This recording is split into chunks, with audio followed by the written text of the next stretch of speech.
त्यांना अंदाज समितीचं अध्यक्षपद दिलं ते यासाठीच दिलं.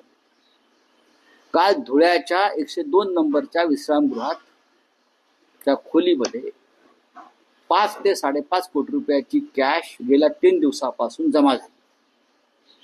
ही अंदाज समिती त्याचे अध्यक्ष हे धुळ्याच्या दौऱ्यावर होते अशा प्रकारच्या कामांच्या तपासणीसाठी.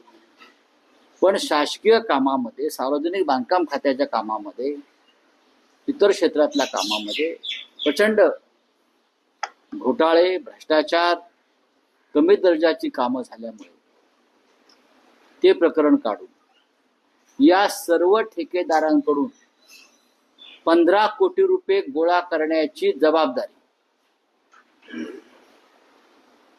अंदाज समितीच्या अध्यक्षांना द्यायची जबाबदारी ठेकेदाराने घेतली. आणि त्यासाठी त्यांनी अंदाज समितीचे ज्या चेअरमनचे जे PA आहेत पाटील म्हणून त्यांची नियुक्ती केली. 102 नंबरच्या खोलीमध्ये गेल्या 3 दिवसापासून ही रक्कम जमा होत होती. 5.5 कोटी रुपये जमा झाले आणि 10 कोटी पुढल्या 2 दिवसात जमा होणार. लक्षात घ्या, 15 कोटी रुपये अंदाज समितीच्या अध्यक्षांना देण्याचा सौदा झाला होता.